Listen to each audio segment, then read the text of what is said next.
Moving on to VA ratings for peripheral neuropathy. Peripheral neuropathy occurs when the peripheral nerve is damaged, causing pain, numbness, and weakness. It typically occurs in the hands and feet. Those who have this condition usually characterize their symptoms as pain, burning, tingling, stabbing, could be numbness, weakness, things of this nature. I actually have this one in my right hand. Now with this one, the VA doesn't have a specific diagnostic code for peripheral neuropathy, but don't let that slow you down.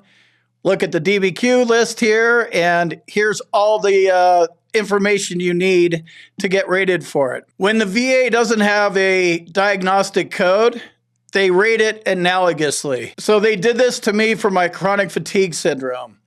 I presented with symptoms, and then they didn't have a rating for it anymore because it was chronic pain syndrome. So they gave me a rating for chronic fatigue syndrome. Typically, lower extremity peripheral neuropathy is rated analogous to paralysis of the sciatic nerve under diagnostic code 8520. The ratings under diagnostic code 8520 range from 80 to 10%. So sciatic nerve is one that we can go after here, and that's 8520. An 80% rating. Complete paralysis, meaning the foot dangles or drops, no active movement possible of the muscles below the knee, flexion of the knee weakened or lost. 60% rating. Incomplete paralysis, severe with marked muscular atrophy. 40%. Incomplete paralysis, moderately severe. 20% incomplete paralysis, moderate. 10% incomplete paralysis, mild.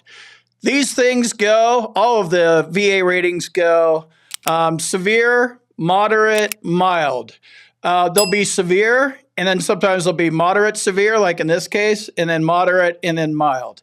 So if your symptoms are moderate or moderate severe, it's going to make a big difference because now we're talking a 30% rating, 40% rating, instead of a 10% rating in most cases. Ratings are usually determined through a compensation and pension exam, a C&P exam.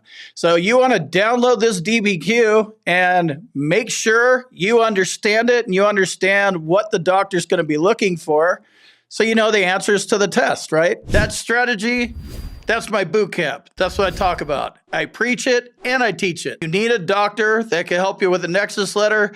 Check out my med team. Here's an email address. Hit them up. Tell them you need a Nexus.